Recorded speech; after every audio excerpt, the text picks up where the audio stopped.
I'm Eric Parker. This morning on CT21, concerns for the kids as children across Connecticut get ready to return to school. We're looking at the rising number of cases in the young and what can be done to lower the risks of catching COVID.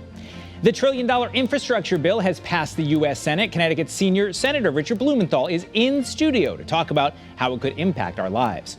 And once a star at UConn, Jennifer Rosati is now under the sun, the Connecticut sun. In our Sunday Spotlight, she's telling us about her new role with the Connecticut WNBA team and about bringing home gold from Tokyo.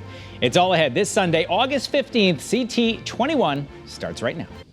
From Channel 3, this is Connecticut's most watched current affairs program, CT21, with Eric Parker. Sponsored by Hartford Healthcare. Good morning, I'm Eric Parker. In just about 10 days, the first public school systems in Connecticut will begin bringing students back into their buildings for the new school year. And it's another school year where COVID will be playing a role. Here to talk about COVID cases in children and what can be done to keep case counts as low as possible is Dr. John Schreiber. He's the interim chief of pediatric infectious diseases at Connecticut Children's. Dr. Schreiber, thank you for being with us. Probably no one in the state has their finger on the pulse of this in kids as much as you. So what are you actually seeing in the hospital? Well, thanks for having me today. Right now in the hospital, we have a trickle of kids being admitted each week with COVID who are sick enough to come into the hospital.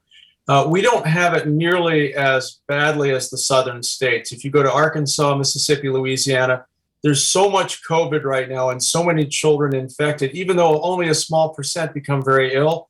That's a large number when so many people are infected. So the children's hospitals in the Southeast are actually quite full of sick children. We're very lucky in Connecticut. We're a heavily immunized population. Although we have community spread, it's not so much that we have so many kids infected, the hospitals are filled. So right now it's a trickle of kids, but we are seeing children who are becoming more severely ill from COVID and being admitted to the hospital, but a small number. So obviously anyone who is a parent and has a child either who has not been vaccinated or is too young to vaccinate is going to be reading these headlines and worrying. So if someone just stopped you in the supermarket and said, Dr. Schreiber, I have an 8-year-old who obviously can't get vaccinated, what do you think the best advice for me is? What do you tell them? Well, it's a great question. First off, protect your own family. Get all who are allowed to get immunized. So if you have teenagers, older grandparents, parents, get the household immunized. And that way you won't transmit it within the household. I think that's the first thing to do. The second thing, is common sense. We all need to up our game a little bit. Delta's here now. I would love to say that we're done with this, but we're not. So up our game. If you go into a big supermarket and there are people you don't know their immunization status, put on your mask, put on the mask on your kids when you're in public, in stores, things like that. I think we need to all up our game. So get your family immunized and wash your hands and wear your mask where there's a risk situation. And I think that will do a lot to mitigate the risk of transmission to kids who are unimmunized right now. I think we're hearing pretty widespread that kids, as they head back to school, if not in every district in Connecticut, certainly the majority will be going back with masks. And we're still, as we said, 10 days out, and it might even become universal by then. So if that's the case, that the kids will likely be going back with masks on, first of all, do you think that's a good idea? And second of all, what will be the trigger to say, OK, now we're set. We can take those masks back off? What do we look for? So again, a great question also, backing up on masks, because I know you can read in the news, there's controversy. The bottom line is they reduce the transmission of this virus. For example, in the hospital, we're all wearing masks, and I can't think of a single case where we've transmitted COVID to each other in the hospital. It's very unusual because we're wearing PPE and masks. The masks reduce transmission. I know there's a lot of misinformation out there. So if we take that as factual, which it is, then if you have a lot of community spread, which we're starting to get in some districts in Connecticut, having the kids wear masks is going to reduce transmission of the virus in the school. It's going to help. So, I think that the state has played it well. We waited to see what community transmission would be. Are we getting more cases? How are we going to manage that? If it were my kid going to school, and I have grandkids that were dealing with the exact same issue, probably if there's a lot of community spread, which it's starting to happen in Connecticut, I would want them to wear a mask in school. So it's common sense. I don't think it's controversial. There's no harm to kids who wear masks. There's some misinformation on Facebook that the oxygen levels are lower. It's all incorrect. It's not true. There are some children who have anatomic problems or have other issues where a mask is more difficult, and then modifications have to be made for them.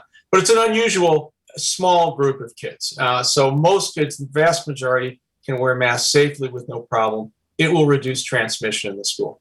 I know in my district down in Old Lyme, they were planning to do no masks until this flare up with the Delta variant. So if a superintendent is watching this, doctor, and says, so when can I back off maybe on the mask? Is it number of cases? Is it spread? Is it, a vaccine? What are we waiting for then for school kids? Well, it's going to be the number of cases you're seeing in the community, but it's also going to be the percent positive of the tests they're getting. So back literally only 6 weeks ago, Connecticut was like 0.5%, less than 0.5% of tests were positive. There was almost no COVID in the state. We're up to 3.5% of the tests being positive now. We have a lot of community spread. The situation has changed because Delta is so contagious. It's 50% more contagious than the previous variant. So unfortunately, the playing field changed and we have to adapt. And the adaptation will be, let's get everyone immunized. And, we still don't have everybody who could be immunized in Connecticut. Let's get that done. And then if there's community spread and the percent positive test is high, we're going to need to wear masks. So the superintendents are going to have to watch that. If we can get that back under control and get it back to where it was a couple of months ago, then I think masks will be unlikely to be needed. But we're not there yet. One group that is not vaccinated, of course, is those under 12. So what are you hearing? What are you reading in the journals? Are we getting closer to having an option for those kids? And will it be all of them at once, or are we likely to see that, bottom age just keep dropping down slowly? So I think we are moving closer to get a vaccine for kids. But let me back up. And the process first has to be the FDA to fully approve the current vaccines, the Moderna and Pfizer and J&J. I gather they're very close to doing that, and I think that will probably be in the next 4 weeks. There's also the companies have already been doing clinical trials in children. They have a lot of data. It has to be reviewed by the FDA. And then there's a committee from the CDC that reviews it as well. It's very rigorous. That all has to happen. And in my view, that's not going to happen before the end of the year, maybe early next year, earliest for small children. I think it will roll out. I doubt it will include infants in the first wave when it is licensed or approved for use in children. I don't think it's going to go too much below age 5. I could be wrong. I hope I'm wrong, but I don't think so. So I think towards the end of the year, maybe early next year, my bet would be we'll be able to give it to kids under 12, but I couldn't tell you the age breakoff yet. All right. Well, so a lot of good advice there, and certainly good to hear that despite all the headlines and publicity, not a big rush to go to Connecticut Children's for people who are infected with COVID. Dr. John Schreiber, we appreciate you being with us this morning, the pediatric infectious disease interim chief at Connecticut Children's. Thanks for being with us. Hopefully we'll talk to you again soon. Thanks for having me. Take care.